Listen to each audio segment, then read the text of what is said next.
For joining me. I'll take a break next Friday night, but I'm and only Rory Gallagher backstage at the Pavilion Theatre just after he'd finished his sound check a couple of months ago on the Sunday evening. I asked Rory first of all, it seemed to be a long time since he'd played Glasgow.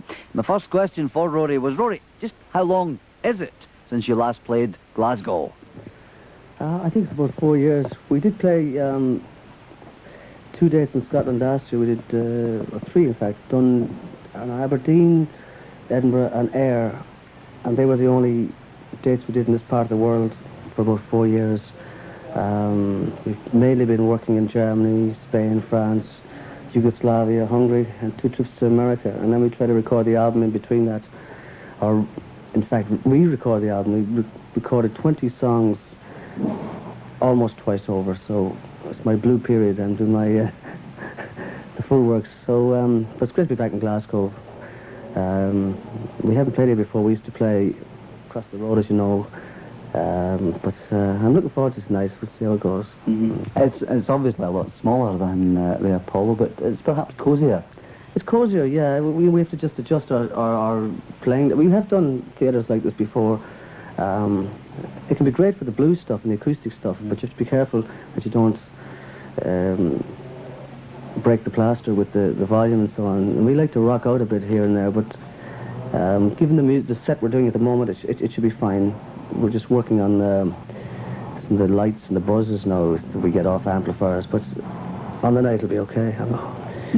You were sound checking there as I was waiting to talk to you, and you did that acoustic, is it Lonesome Cowboy it's called? Out in the Western Plain, yeah, when I was a cowboy. Yeah. Fabulous. It sounded excellent in the theatre there. But it's probably ideal for that kind of music, really, because it's because of the plaster and the wood and everything else. You're not playing in a big concrete room, you know, or with a lot of metal in it. It's ideal for that. And a wooden stage, it'd be great for Loudon, who's playing. Loudon Wainwright is playing it tonight. By the same token, the beauty of it, with the 2 galleries, you know, the people feel very close. So it could be almost a club feeling. So it might suit us very well, you know. It's an unusual sort of evening tonight. Loudon Wainwright being on about 7 o'clock, and you came on about 10. Is it a package tour, or is it 2 totally separate shows?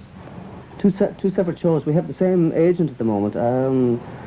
I didn't know Loudon was here. In fact, I didn't know. I thought we were on at 8 o'clock, to be honest with you, but you know, the itinerary keeps getting adjusted and all that. But I've crossed paths with Loudon once or twice in the past, and I like him, so we're going to try and catch some of his set, and he might suffer some of ours, so we'll see. The tour started just Friday night at Newcastle, right. And then the Edinburgh Playhouse last night. How was Edinburgh? Just fine, really, just grand. It's quite a big place, that. The stage is very wide, but we had a good turnout, and we had a good... we played a long set. We didn't have a support act, so it was like trying to please people who want to hear new stuff, and in between and old stuff. So we did the best blend we could, you know. It's obviously going to be a long one tonight as well, if you're in the mood. Well, if people like it, I'd stay there all night, you know, but you have to be careful that you don't, you know, wear people out, you know. But I'm actually happier to play at 10 o'clock at night than, for instance, in Edinburgh we were on stage at 8 o'clock or something. And it's not really my time of the night, you know. The nearer to midnight, the better for me, you know. The werewolf time, you know. Now, we mentioned right at the start that it's a while since you've been out on tour, on a proper tour. It's even longer since the last LP. There's a lot has obviously happened between Jinx on Chrysalis and the new LP Defender. Firstly, what happened with Chrysalis? Well, we finished the contract with them, which was, we gave them 6 albums, and we just moved on, you know. Chrysalis developed into another kind of label, as you know. From when we signed with them, they were, you know, we blended well together, let's put it that way, but they developed into another kind of thing. So then we approached different other people and started working on the album, and we ended up with Demon, who were a lot more in our kind of neck of the woods, really, you know, because we're not competing with, you know, big pop names or anything else. We're just delivering what we think is good music, and the nice thing is Demon has kind of got a nice, they've got trust in the artist. You could give you artistic freedom so far. So, but you know, we had some good times with Christmas, but you know, it's just well to move on anyway, you know. So that's the way it went, you know. But and you again mentioned earlier on that the 20 odd songs for the new LP, you've recorded them over and over again. Yeah. Why did it take so long? Well, first of all, we nearly signed with one or two other labels, and we had deadlines semi-set, and things fell down on legal grounds or the terms or whatever. And then we were out on the road, 2 American tours, as I was saying, and the next thing you'd get back to London or wherever, and you'd listen to the tapes and you say, oh, to hell with it, we'll start again. I do this every couple of albums, I'm afraid. But the next thing, the fans start wondering if you've given up on them or they've given up on you or whatever. But it's better though to have 20 songs than to have 8 songs and scraping up the last 2. But we simply just changed the keys, changed the rhythms, changed the studio, and I hate to use the expression, we really went, really hell-bent on making it the best album we'd ever done. And the longer the gap, the more intent we were in getting it really a prime album, and not connected with the past albums, really, just as a new start, really, a new, fresh beginning, really. Do you think it is the best album you've ever done? I think so, yeah.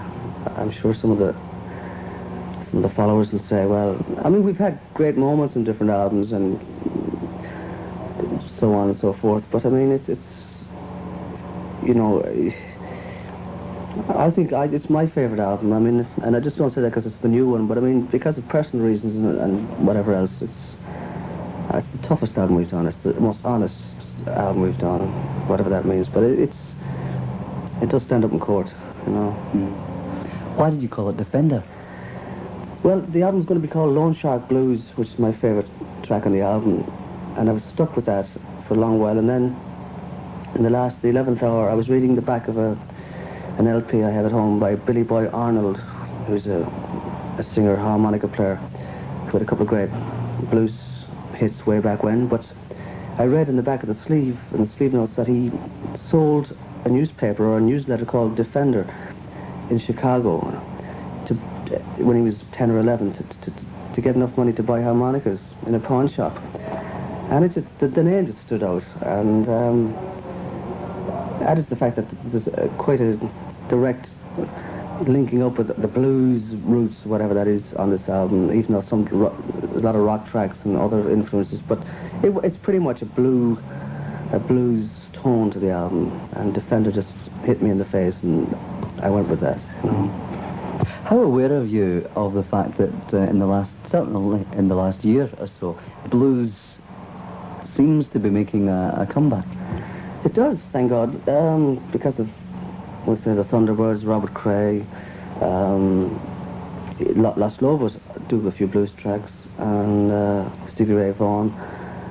I mean, obviously I'm aware, but there are other people like John Hammond who keep playing blues, and obviously Buddy Guy, Junior Wells, and all those greats. But what's irritating for me is, particularly with some people, you know, on the continent, they say, oh, you've gone back to the blues because you see all these other people being successful. And I say, I beg your pardon. I mean, I've been playing blues and other things over the years, and they think I've actually calculated this, you know, which is hard to stomach, but that's the way it is, you know. No, but I'm delighted. I mean, if the Thunderbirds can get in the charts in America, and if Robert Cray is, you know, getting a blues audience, and more important, getting black audiences in America into the blues again, because he's hip, inverted commas, now. Because that's the problem with the blues. When you get to the States, you know, it's most the black people actually listen to like Michael Jackson and, you know, etc., etc., with a few exceptions. But now Robert is actually, you know, sort of setting up a new generation of blues fans, which is great.